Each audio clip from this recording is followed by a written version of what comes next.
కృష్ణ గోవింద హరే మురారే హే నాథ నారాయణ వాసుదేవా గోవింద జయ జయ గోపాల జయ జయ రాధారమణ హరి గోవింద జయ జయ హరే రామ రామ రామ హరే హరే హరే కృష్ణ కృష్ణ కృష్ణ హరే హరే శుక్లాంబరధరం విష్ణుం శశివర్ణం చతుర్భుజం ప్రసన్నవదనం ధ్యాయేత్ సర్వవిఘ్నోపశాంతయే యస్యద్విరదవక్త్రాజ్యాః పారిషద్యాః పరస్యతం విఘ్నం నిఘ్నంతి సతతం విశ్వక్సేనం తమాశ్రయే అఖిల భువన జన్మస్థేమ భంగాదిలీలే వినత వివిధ భూత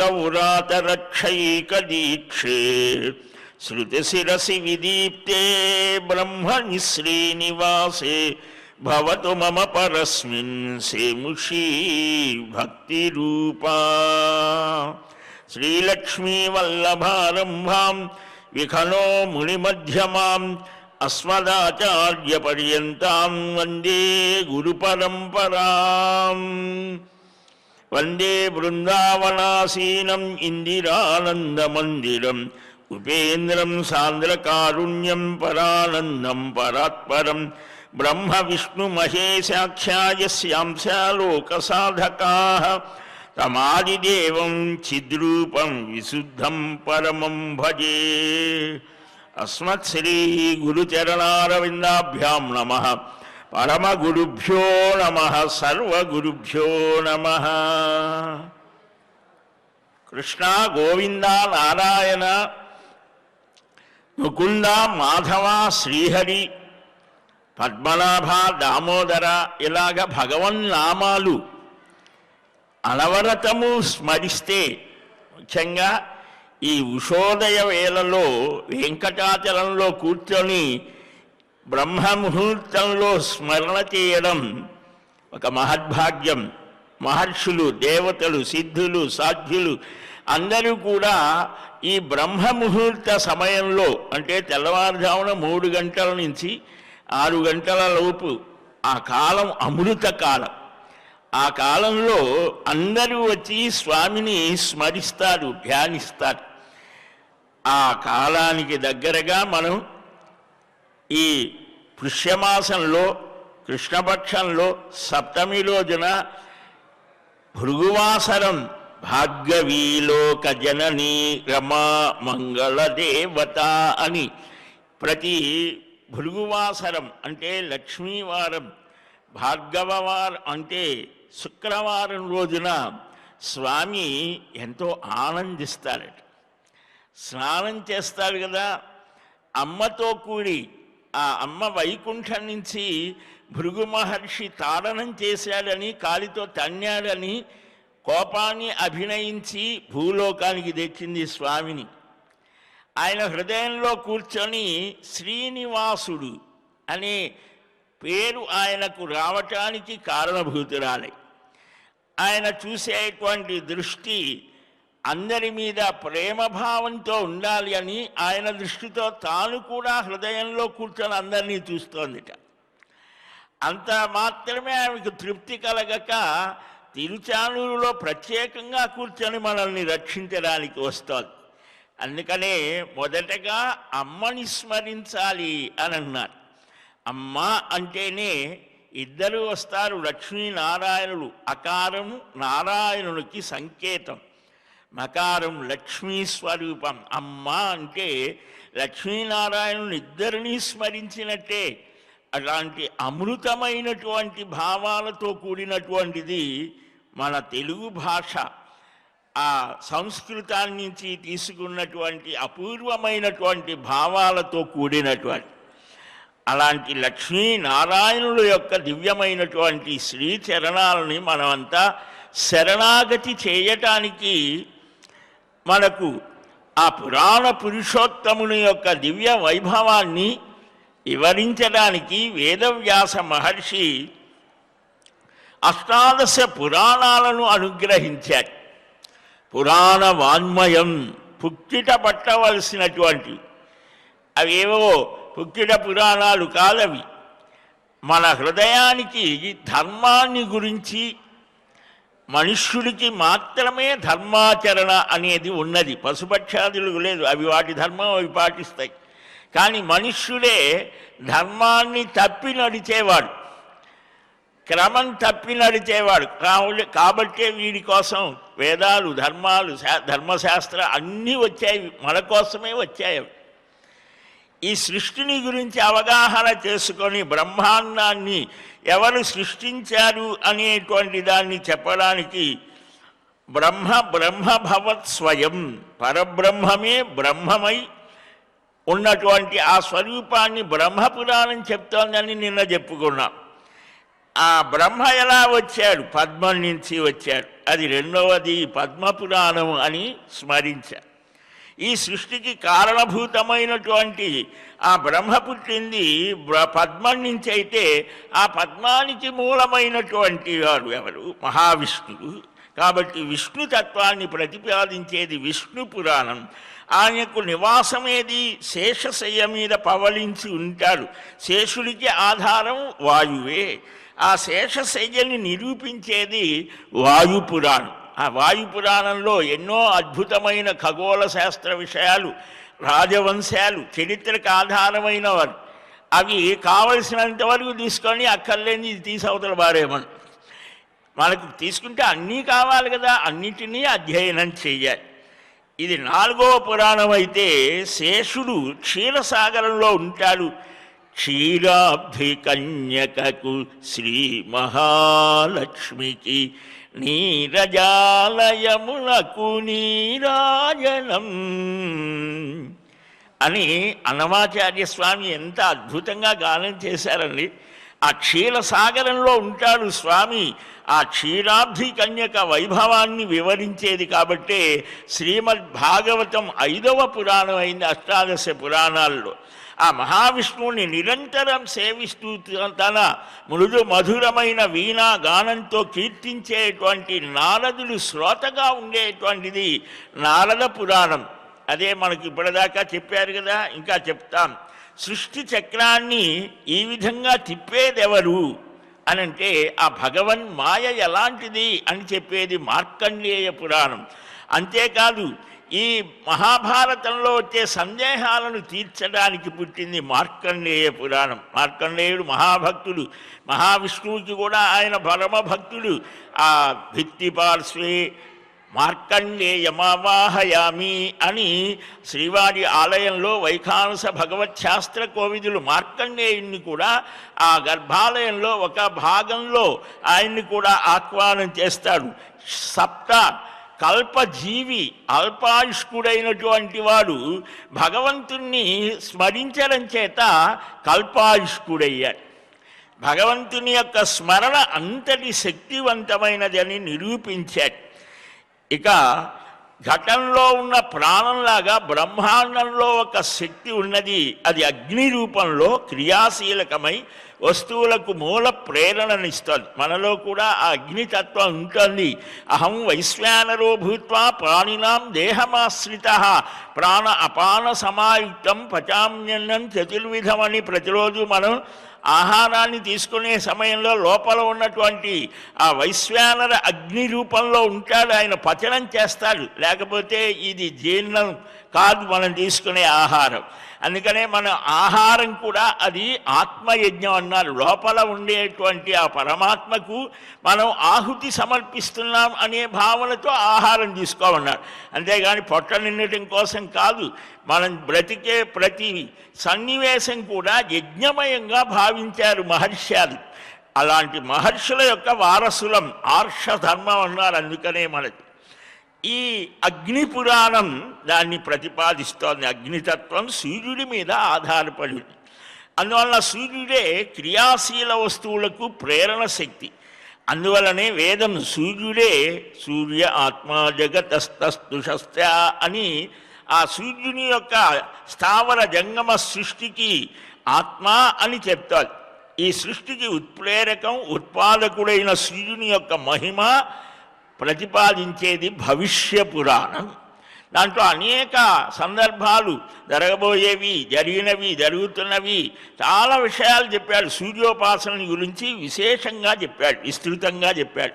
ఆ సూర్యాంతర్గతుడు ఎవడు అని అంటే హారి, ఆ నారాయణుడే ఆ మకర కుండల ధారి అయి ఉంటాడు అని ఆ చైతన్య స్వరూపాన్ని వివరించాడు. కాబట్టి భవిష్య పురాణంలో అది 9వది అని నిన్న చెప్పుకున్నాం మనం. ఈ బ్రహ్మ నుంచే జగత్తు యొక్క సృష్టి జరుగుతుంది. ఈ జగత్తు బ్రహ్మ యొక్క వికారం. వివర్తం అంటే రెండింటికి కొంచెం తేడా ఉంది. మనకు అనేక సిద్ధాంతాలు ప్రతిపాదించారు. వివర్తవాదం, పరిణామవాదం ఇలాగా ఉన్నాయి. అంటే నిజంగా మారటం వికారం, మారకుండా మారినట్లుగా కనిపించడం వివర్తం. ఇది పరబ్రహ్మ వల్లే కలిగిందయ్యా ఇది. కాబట్టి ఇది బ్రహ్మ వైవర్తం అనే పేరుతో ఈ సమస్తానికి మూలమైనటువంటిది ఆ పరబ్రహ్మతత్వం. అది దాన్ని గురించి చెప్పేదే బ్రహ్మ వైవర్తం అన్నారు. అది కూడా ఇక్కడ మనం స్మరించుకున్న 10వ పురాణం. అది బ్రహ్మ ఆ సగుణమా నిర్గుణమా ఎంత చర్చ చేశారో మన వాళ్ళు.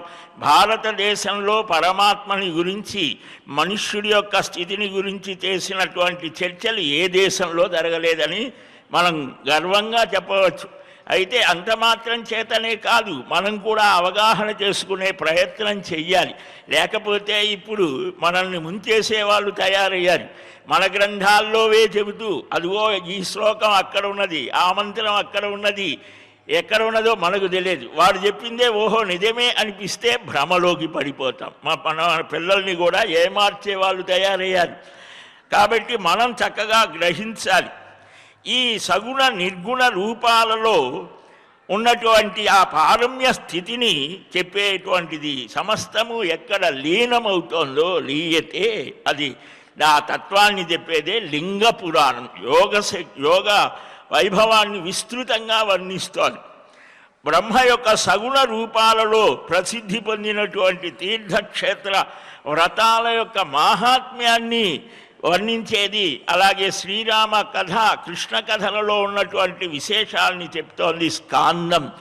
కర్ణాంజలి సంపుటైరహరహ సమ్యక్ పిబత్యాదరాత్ వాల్మీకేర్ వదనార విందగలితం రామాయణాఖ్యం మధు జన్మ వ్యాధి జరా విపత్తి మరణైరత్యంత సోపద్రవం సంసారం స విహాయ గచ్చతి పుమాన్ విష్ణోపదం శాశ్వతమని స్కాంద పురాణం ప్రతిరోజు కూడా శ్రీమద్ రామాయణ మాహాత్మ్యాన్ని చెబుతూ అది ప్రతిరోజు చెవులనేటువంటి దోసిళ్లతో దుర్రుకునేటువంటి వాడికి ఆది వ్యాధి ఇతరమైనటువంటి బాధలు ఏవీ కలగవని ఢంకా భజాయించి చెప్తారు.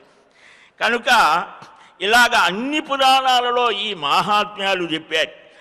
ఈ విష్ణు రూపం అవతారాలు ధరించి భక్తుల యొక్క బాధలు తొలగించి వారి యొక్క ఉన్నతమైనటువంటి శాశ్వతమైనటువంటి పరమానంద సంధాయకమైనటువంటి స్థితులను పొందేటువంటి ఉపాయాలని కూడా చెప్తాడు. పరమాత్మ అవతార ప్రయోజనం ధర్మస్థాపనం, భక్తులకు ఆనందాన్ని కలిగించరు. కేవలం రాక్షస సంహారం కాదు, వారు కూడా భక్తులే. వైరక్రియా సామగ్రిన్ శిశుపాల ముఖ్య నృపతుల్ సంబంధులై విష్ణులు అని భాగవతంలో వైరభక్తిని కూడా ప్రతిపాదించారు. కామోత్కంఠిత గోపికల్ భయమునన్ కంసుండు వైరక్రియా సామగ్రిన్ శిశుపాల ముఖ్య నృపతుల్ సంబంధులై విష్ణులు అని ఇలాగా ఆనందమయమైనటువంటి ముక్తి అంటే మరొకటి ఏమిటో కాదు, శాశ్వతమైన పరమానందమైన ఆ స్థితిని పొందటం. దానికి మత్స్య రూపాన్ని ధరించి ఆ పరమాత్మ ఏ ఏ అవతారాలలో ఎలాగ చేశాడు, ఆ కృష్ణం ధర్మం సనాతనం శాశ్వతమైన ఆ పరమానంద ధర్మస్వరూపమే కృష్ణ రూపంలో అభివ్యక్తమై ఆ ఆనంద స్థితి ఏమిటో చూపించింది. ఆ అవతార రూపధారుడైన మహావిష్ణువు యొక్క స్వరూపాన్ని చక్కగా వివరించేది వరాహ పురాణం, 13వ పురాణం. వామనావతార వైభవాన్ని వివరిస్తోంది వామన పురాణం, 14వది. మహావిష్ణువు యొక్క కూర్మావతార వృత్తాంతాన్ని తెలిపేది కూర్మ పురాణం. మనకు శ్రీకూర్మ ఉన్నది ఆంధ్రప్రదేశ్లో చిట్ట చివరల. ఆ శ్రీకాకుళం దగ్గర శ్రీకూర్మం. ఆ కూర్మావతారం 15వ పురాణం. కూర్మ పురాణంలో చాలా విశేషాలు వస్తాయి. మత్స్యావతార వృత్తాంతాన్ని తెలియజేసేది మత్స్య పురాణం 16వ పురాణం. జ్ఞానం వల్ల, ఉపాసన వల్ల ఈ జీవులకు కలిగేటువంటి గతులు, ఈ శరీరం ఒక్కటే శాశ్వతం కాదు అని మనకు స్పష్టం చేస్తాయి. మనకు ఈ వేద పురాణ ఇతిహాస వాన్మయం అంతా కూడా మహానుభావులు, ఆల్వారాదులు, ఆజ్ఞేయకారులు ఎంతోమంది ఆ తత్వాన్ని మన హృదయానికి స్పృశించేట్లుగా చేయడం కోసం పాటలు పాడారు, గానం చేశారు, నృత్యం చేశారు. ఆ హరిదాసులు కర్ణాటకలో, ఆల్వారాదులు తమిళనాడులో, ఆంధ్రాలో రామదాసు మొదలైనటువంటి అన్నమయ్య వీరంతా పరమ భక్తులైన వాగ్గేయకారు. ఆ విషయాలను ఎంత సూక్ష్మంగా, ఎంత ఆనందంగా చెప్పుకొని ఆ పరమ లక్ష్యం వైపు మనుష్యుడైనటువంటి వాడు నడుస్తాడో నడవాలో చెప్పడమే వాటి యొక్క లక్ష్యం. కనుక మత్స్య పురాణాన్ని 16వ పురాణంగా చూపించారు. ఈ జీవులకు కలిగేటువంటి గతులు, ఈ శరీరం వదిలిన తర్వాత ఏమవుతాడు, ప్రతివాడికి కొంచెం అది మనస్సులో లాగుతూనే ఉంటుంది. ఆ విశేషాలని చెప్పేది కొంత భాగమే. దాంట్లో అనేక విశేషాలు చెప్పారు. బాగా డబ్బులు సంపాదించడం ఎలాగ ప్రతివాడికి ఉంటుంది కదా, దానికి కూడా మంత్రాలు చెప్పారు. గరుడ పురాణం. ఆ గరుడ పురాణం, ఈ గరుత్మంతుడు ఇక్కడ ఈ కొండను తెచ్చిపెట్టాడు, అందుకనే దీనికి గరుడాద్రి అని కూడా ఒక పేరు. గరుత్మంతుడు వేదస్వరూపుడు. వేదాత్మనో విహగేశ్వర ఛందోమయేన అని భాగవతంలో అద్భుతంగా చూపిస్తారు. ఆ గరుడ పురాణంలో ఇది 17వ పురాణం. ఈ ప్రశ్నలకు జవాబులన్నీ గరుడ పురాణం చెప్తారు. అది మన ఇంట్లో చక్కగా ఉండొచ్చు, దానివలన ఏమీ లేదు. చాలా విచిత్రమైన అపోహలు వ్యాపింపజేశారు. మనకు ప్రపంచంలో ఏది ఉండాలో అది తప్పించి అన్నీ చెప్పారు.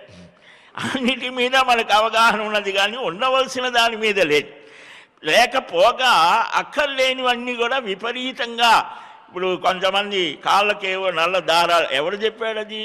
ఎక్కడైనా ఉన్నదే, పక్కన చూసి ఒకడు. విచిత్రం, ఏవేవో గాజులు పెట్టాలి, గుడ్డలు పెట్టాలి, ఏవేవో చేయాలి. ఇవన్నీ ఎక్కడున్నాయి? భగవద్భక్తితో నీవు సక్రమంగా ధర్మబద్ధంగా నడిస్తే ఆ భగవంతుడు ఇవ్వలేనిది ఏదీ లేదు అని మనకు భక్తుల చరిత్రలు చెప్తున్నాయి, శాస్త్రాలు చెప్తున్నాయి. కానీ మనం వాటిని విశ్వసించం. ఆ భగవద్ విశ్వాసం అనేది దృఢంగా కలగాలి.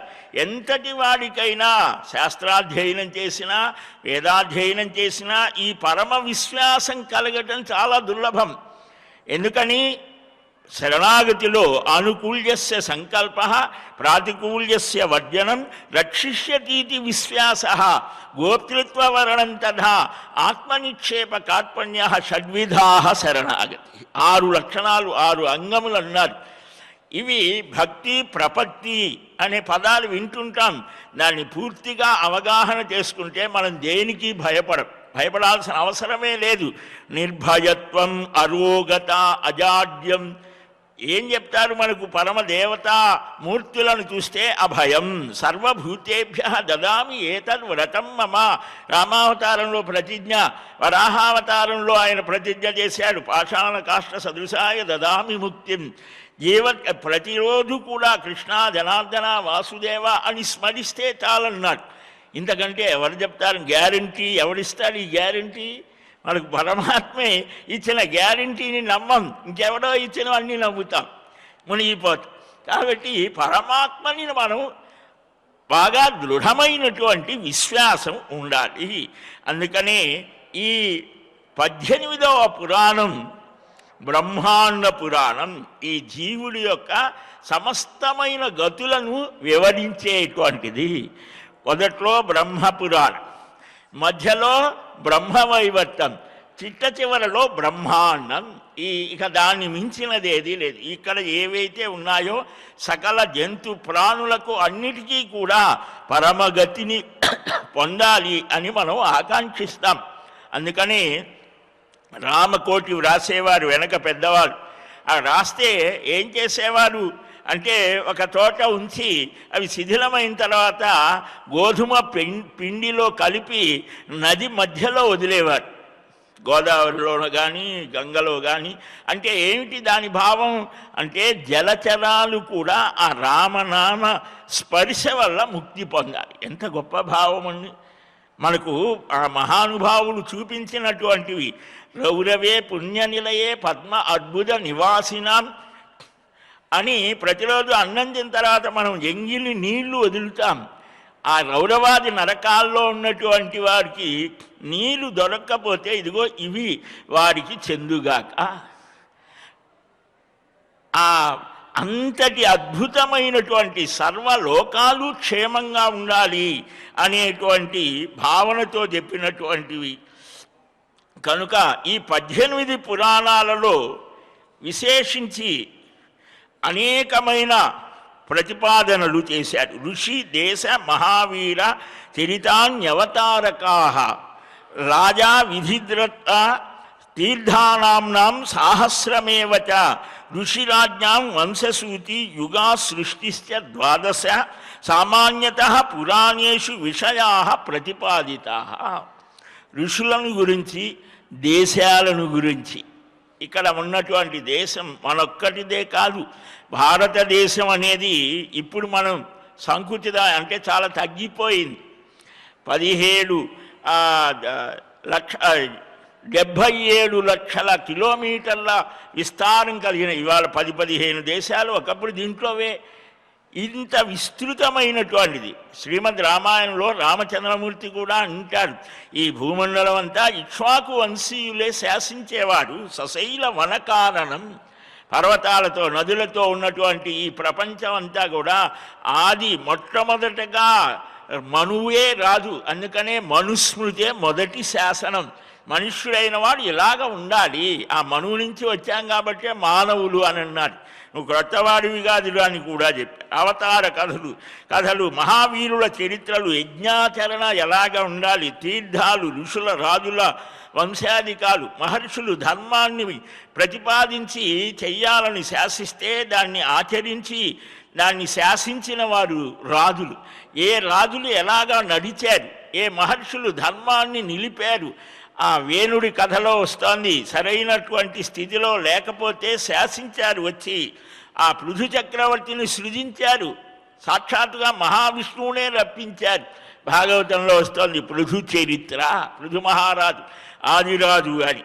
ఇలాగా ఏత్వేతాని సమస్తాని పురాణాని చ జానతే భారతంచ మహాబాహో తే సర్వజ్ఞామతానృణాం. మహాభారతం 18 పురాణాలు ఇవి చక్కగా తెలుసుకున్నవాడు సర్వజ్ఞుడవుతాడు. యో విద్యాత్యతులో వేదాన్ సాంగోపనిషదో ద్విజ నచేత్ పురాణం సంవిద్యాన్ నైవ సస్యాద్ విచక్షణ. 4 వేదాలు, ఉపనిషత్తులు, షడంగాలు, శిక్షా వ్యాకరణ ఛందో నిరుక్త జ్యోతిష కల్పసూత్రములతో కూడినటువంటి సాంగ వేదాధ్యయన సంపన్నుడైన పురాణాలు తెలుసుకోకపోతే విచక్షణ జ్ఞానం వాడికి కూడా కలగదన్న. ఈ బ్రహ్మాండ పురాణం చెప్తోంది. సరే, ఇది మనం ఈనాడు చేసే అనేక వ్రతాలు, తీర్థయాత్రలు, భగవన్నామ జపాలు ఇవన్నీ కూడా మనకు పురాణాలే చెప్తాయి. కనుక దాన ధర్మాలు, బల్లాలసేనుడని దానసాగరం అని వ్రాస్తారు. 3 ఉంటాయి అవి. బెంగాల్ ప్రాంతం వాడు.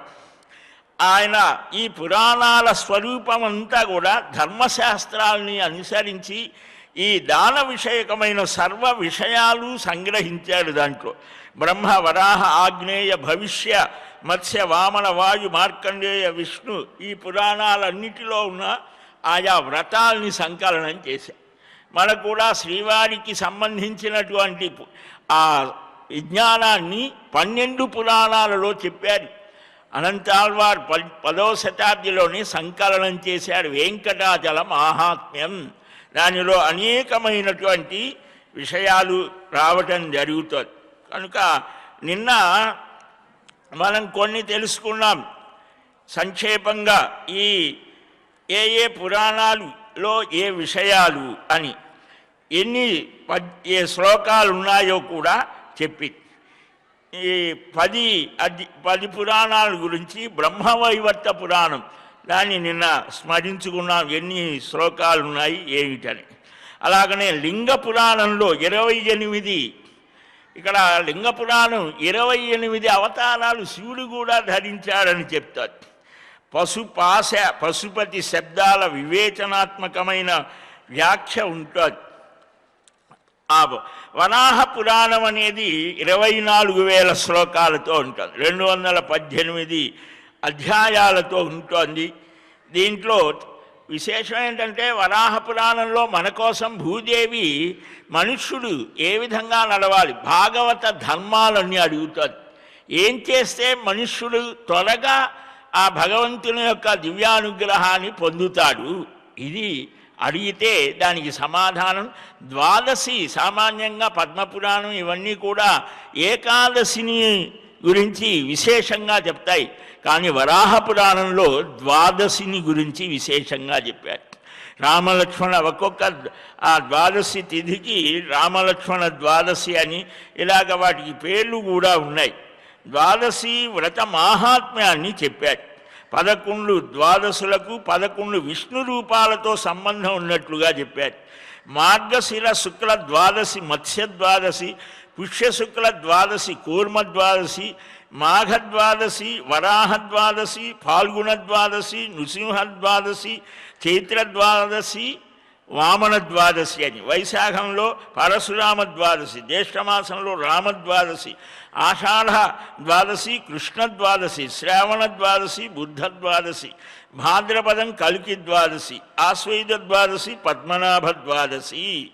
ఇలాగా అన్ని విశేషాలతో 12 యొక్క విశేషాలు చెప్పడం జరుగుతోంది. చాతుర్మాస్య మాహాత్మ్యం, గీతా మాహాత్మ్యం, వెంకటాచల మాహాత్మ్యం, విష్ణు మాహాత్మ్యం ఇవన్నీ కూడా విశేషంగా చూపించారు.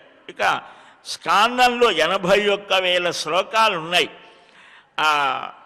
ఇది 1,00,000 శ్లోకాలున్న మహాభారతం కంటే 5వ వంతు చిన్నది అన్నమాట, 81,000. దీనిలో మాహేశ్వర ఖండం, వైష్ణవ ఖండం, బ్రహ్మఖండం, కాశీఖండం, అవంతి ఖండం, నాగర ఖండం, ప్రభాస ఖండం 1471 అధ్యాయాలు ఉన్నాయి ఈ స్కాందంలో. ఈ ఒక్కొక్క ఖండం అనేది 12,000 శ్లోకాలతో ఉంటుంది. దాంట్లోనే మనకు ఈ అయోధ్య మాహాత్మ్యం, మధుర, పూరి జగన్నాథ క్షేత్రం ఇవన్నిటిని గురించి యజ్ఞవైభవ ఖండం అన్నిటికంటే చాలా పెద్దది అని దాన్ని కూడా మనం చక్కగా గ్రహిస్తే అవంతి ఖండం, రేవా ఖండం అంటే నర్మదా నది యొక్క విశేషం చెప్తారు. దాంట్లోనే స్కాందంలోనే రేవా ఖండంలోనే మనం బాగా ప్రహతంగా చేసే సత్యనారాయణ స్వామి వ్రత మాహాత్మ్యం అంతా కూడా స్కాందంలోనే వస్తారు. ఇక ఇలాగా 7 ఖండాలుగా చెప్పారు. 81,102 శ్లోకాలని కూడా దీంట్లో ఏవో చాలా ఉన్నాయి. ఇక వామన పురాణం అనేటువంటిది సంహితలుగా పూర్వ ఉత్తర భాగాలుగా చెప్పారు. దానికి కూడా మళ్ళా బృహద్వామనము అనే పేరుతో కూడా కొన్ని ఉన్నాయి. ఈ బృహత్ అని, వృద్ధ అని ఈ పేర్లతో దానికి మళ్ళా ఉపపురాణాలు కూడా, అంటే ఒక విషయాన్ని సులభంగా సామాన్యులకు కూడా అర్థం కావడం కోసం ఇవన్నీ కూడా చెప్పారు. అలాగనే కూర్మరూపుడైన జనార్దనుడు పాతాళ లోకంలో ధర్మ, అర్థ, కామ, మోక్షాలనే చతుర్విధ పురుషార్థ సాధనను గురించి తనకు భక్తుడైన ఇంద్రజిమ్నుడు అనేటువంటి మహానుభావుడికి ఇంద్రాది దేవతలు మహర్షుల యొక్క సమక్షంలో ఈ పురాణాన్ని ఆయనే వక్త చెప్పాడు. లక్ష్మీకల్పంలో ప్రతిదీ కూడా మనకు కల్పాలు ఉన్నాయి, కాలం కూడా అసంఖ్యాకమైనటువంటి యుగాలతో కూడినటువంటిది. ఆ కాలమానం మనకు ప్రత్యేకంగా ఉన్నది. ఆ ఒక్కొక్క కల్పంలో ఈ అవతారాలు వచ్చాయి అని లక్ష్మీకల్పంలో. అందుకనే రామాయణ భారతాలలో కూడా కొన్ని భిన్నమైన స్థితులు కనిపిస్తాయి. కారణం ఏమిటి అంటే ఒకే కాలంలో కాదది, ప్రతి కల్పంలో రామావతారం వచ్చి, ప్రతి కల్పంలో కృష్ణావతారం వచ్చి, మనకు రామావతారం ఈ కల్పంలో వచ్చి 24వ మహాయుగంలో వచ్చింది. 1,80,40,000 సంవత్సరాలు పైనే అయింది రామావతారం. కృష్ణావతారం వచ్చి 5,125 సంవత్సరాలు. ఆ శ్రీకృష్ణ భగవానుడు ఎప్పుడైతే అవతార పరిసమాప్తి చేశాడో అప్పుడే ప్రవేశించాడు. మనకు చాలా దగ్గరవాడు కలి. కలి అంటేనే కలహం. ఆ కలి దోషనిధే రాజన్ అస్తి ఏకో మహాన్ గుణ కీర్తనాదేవ కృష్ణస్య ముక్త సంగ పరం వ్రజేత్. భాగవతం మాట. అంటే ఈ కలి అనేక దోషాలతో కూడి ఉంటుంది. కదిలిస్తే కలహం వస్తుంది. ఇంట్లో భార్యాభర్తలకు కానీ, తండ్రి కుమారులకు కానీ, గురు శిష్యులకు కానీ, ఇవన్నీ కూడా మనం ఈ వ్యవస్థలన్నింటినీ చాలా గందరగోళం చేసేసాం. అందుకని దాని కలి ప్రభావము అంటాం. మన అసమర్థత కొంత. దీనికి ఏమిటయ్యా అంటే కృష్ణ స్మరణ చెయ్యాలి అన్నారు. కనుక ఈ తర్వాతది మత్స్య పురాణం 290 అధ్యాయాలు ఉంటాయి. దీంట్లో 15,000 శ్లోకాలు ఉన్నాయి. దీంట్లో విష్ణువు కల్పాదిలో నృసింహావతారాన్ని ధరించిన 7 కల్పాల వివరణ ఈ మత్స్య పురాణాల్లో చెప్తారు. మన్వంతరాల గురించి సంక్షేప వివరణ ఉంటుంది. పితృదేవత గణ వర్ణన ఉంటుంది. దేవతలు ఉన్నారు. కల్పదేవతలు వేరు, ఆజాన దేవతలు వేరు, దేవుడు వేరు. ఈ దేవతలు జీవుడుగా ఉన్నటువంటి వారు తపస్సు చేసి ఉన్నత స్థానాలు పొందారు. అవన్నీ కూడా బ్రహ్మగారి దగ్గర నుంచి అవే పదవులే అవన్నీ.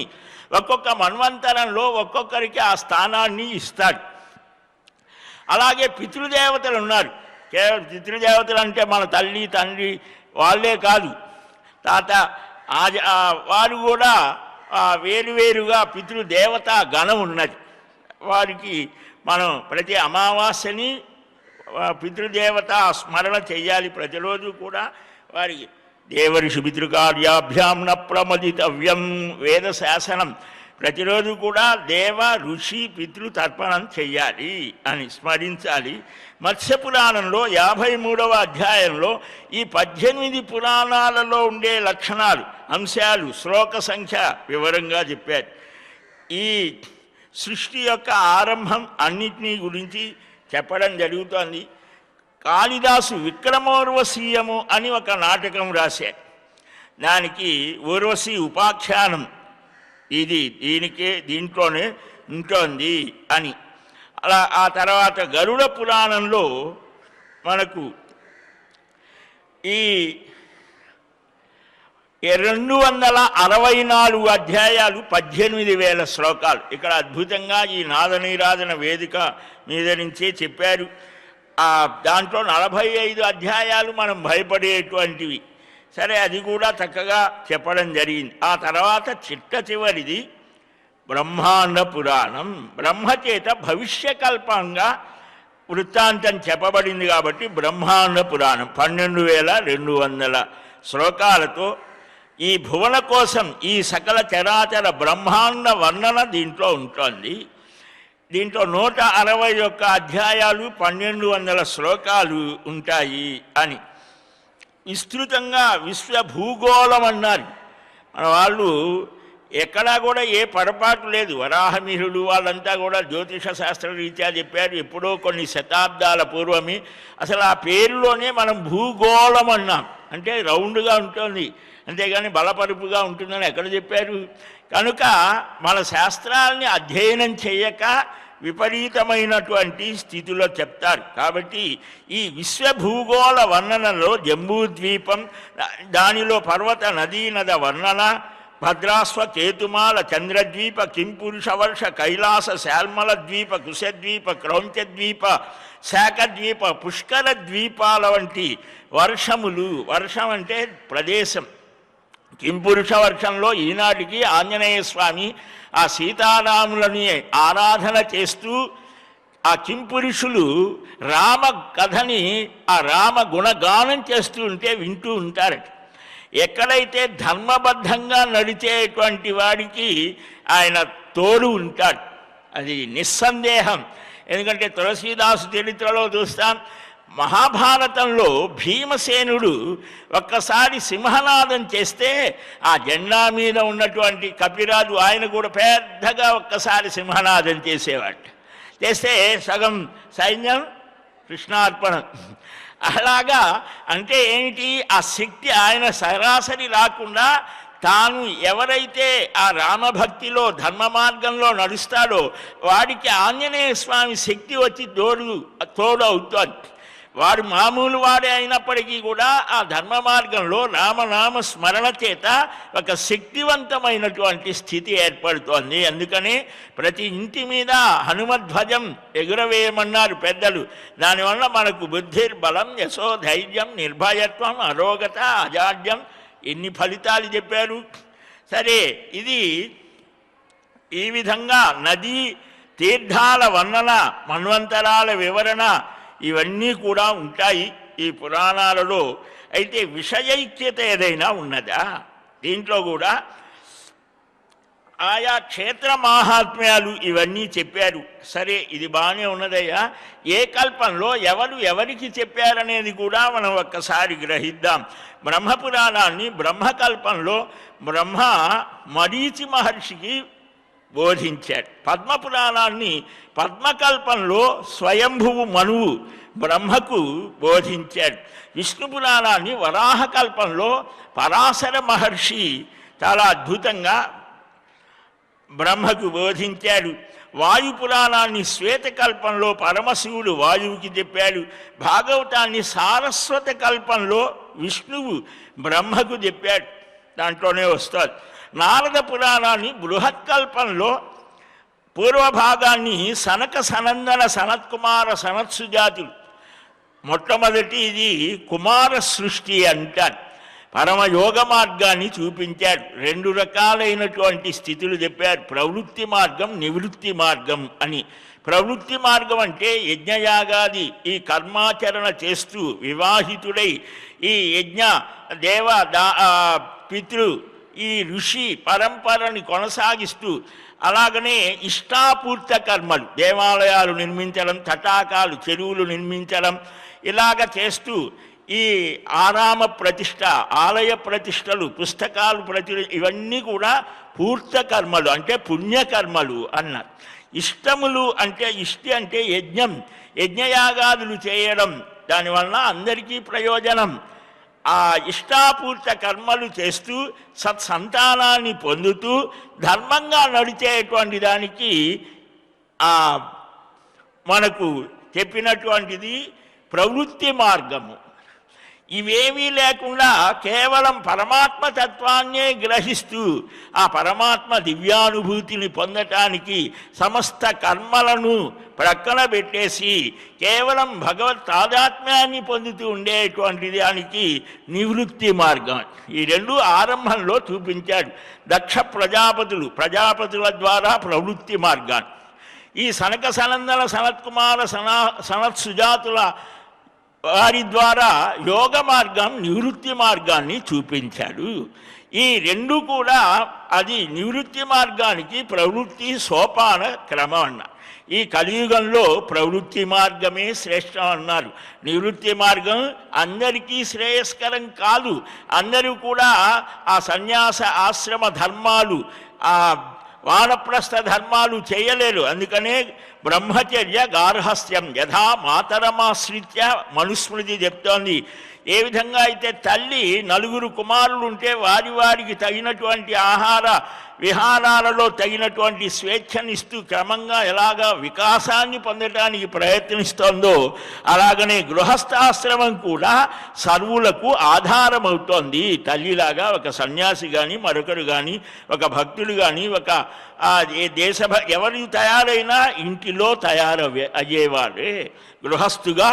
అలాంటి గొప్పతనం ఉన్నది. నివృత్తతర్షైర్ ఉపగీయమానాత్ అని భాగవతాది గ్రంథాల్లో చెప్పిన ఆ భక్తిని ప్రధానంగా చేసుకొని ఇక్కడ ఈ గృహస్థు అయినటువంటి వాడు గృహం తపోవనం, రాగద్వేషరహితంగా వాడు కర్తవ్యాన్ని పాటిస్తే వాడి ఇల్లే ఒక తపోవనం అవుతోంది అని అన్నారు. సరే, ఇవన్నీ కూడా నారద మహర్షి సనక సనందనాదులు, ఆ సనందనాదులు వారి జయ విజయులు వారిని ఆపితే ఇవన్నీ రావటానికి, అవతారాలు రావటానికి కూడా వారే ఒక రకంగా కారణం.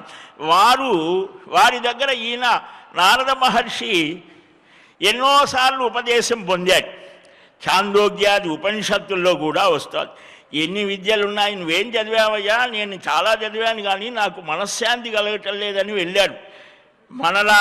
మనలాగనే వెళ్ళాడు అంటే మనతో ఈక్వాలిటీ అని కాదు, ఆరోపించుకొని వెళ్తారు వారు. వెళితే అసలు నువ్వేం చదివావు అంటే ఆ లిస్ట్ ఇచ్చాడు. 64 విద్యలట. దాంట్లో చాలా విద్యలు ఉన్నాయి.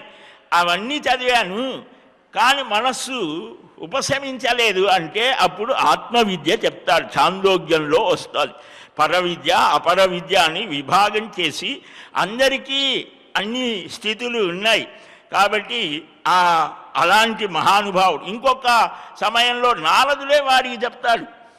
ఒకరు ఆ నలుగురిలో ఒకరు కూర్చొని భగవద్ విశేషాలు చెప్తూ ఉంటే భాగవతంలో వస్తుంది, ఆ సర్వము కూడా వాసుదేవమయంగా దర్శించారు. వాసుదేవస్స మహాత్మా చెప్తారు కదా గీతలో, మహాత్మా సుదుర్లభ అని చెప్పినటువంటిది ఇక్కడ వారు ఆచరించి చూపించారు. భగవతే నమ అని వారు సంచరిస్తారు. ఆ ఉత్తర భాగంలో నారద పురాణంలో వశిష్ఠ మహర్షి చెప్తాడు, వక్తగా ఉంటాడు. మాంధాత అనే మహారాజుకి చెప్తాడు. మార్కండేయ పురాణం శ్వేతవరాహ కల్పంలో మార్కండేయుడు జయమినికి బోధించాడు. అగ్ని పురాణం ఈశాన కల్పంలో అగ్నిదేవుడు వశిష్ఠుడికి చెప్తాడు. భవిష్య పురాణం అఘోర కల్పంలో బ్రహ్మ మనువుకి చెప్తాడు. బ్రహ్మవైవర్తం రథంతర కల్పంలో సావన్ని నారదుడికి చెప్తాడు. వరాహ పురాణాన్ని మనుకల్పంలో విష్ణువు పృథ్వీకి బోధించాడు.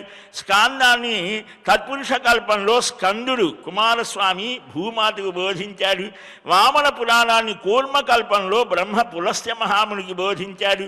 మత్స్య పురాణాన్ని సప్త కల్పంలో విష్ణువు మనువుకి చెప్పాడు. గరుడ పురాణాన్ని గరుడ కల్పంలో మహావిష్ణువు గరుత్మంతుడికి చెప్పాడు. బ్రహ్మాండ పురాణాన్ని భవిష్య కల్పంలో బ్రహ్మదేవుడు మనువుకి చెప్పాడు అని ఇలాగ ఏ కల్పాలలో ఎవరు ఏం చెప్పారనేది మనం సంక్షేపంగా తెలుసుకున్నాం. రేపు నారద పురాణంలో ఉన్న ఆ భగీరథుని యొక్క తపస్సు ఎంత గొప్ప తపస్సు చేశాడో ఆ విశేషాలని గ్రహిద్దాం. శ్రీకృష్ణ గోవింద హరే మురారే హే నాథ నారాయణ వాసుదేవ గోవింద జయ జయ గోపాల జయ జయ రాధారమణ హరి గోవింద జయ జయ. స్వస్తి ప్రజాభ్యః పరిపాలయంతాం న్యాయేన మార్గేణ మహీం మహిషాః. గోబ్రాహ్మణేభ్యः శుభమస్తు నిత్యం. లోకాः సమస్తాः సుఖినో భవంతు. కాలే వర్షతు పర్జన్యः పృథివీ సస్యశాలిని. దేశోऽयं క్షోభరహితో బ్రాహ్మణాः సంతు నిర్భయాः. అపుత్రాः పుత్రిణः సంతు పుత్రిణः సంతు పౌత్రిణः. అధనాः సధనాः సంతు జీవంతు శరదాం శతం. మంగళం కోసలేంద్రాయ మహనీయ గుణాబ్ధయే చక్రవర్తి తనూజాయ సార్వభౌమాయ మంగళం. శ్రేయకాంతాయ కళ్యాణ నిధయే నిధయేర్థినాం శ్రీవేంకట నివాసాయ శ్రీనివాసాయ మంగళం. బలం విష్ణాః ప్రవర్ధతాం. సర్వం శ్రీకృష్ణార్పణమస్తు. ఏడుకొండలవాడ వెంకటరమణ గోవింద గోవింద గోవింద గోవింద.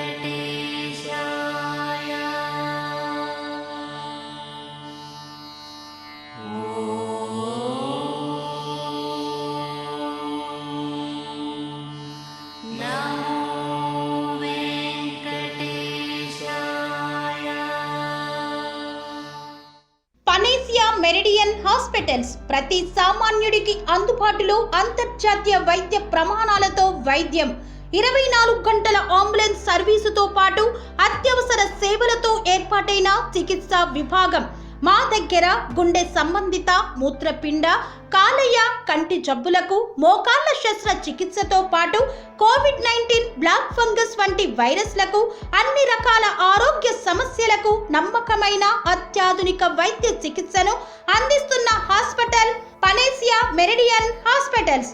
మీ ఆరోగ్య సమస్య ఏదైనా ఇప్పుడు పరిష్కారం సాధ్యం.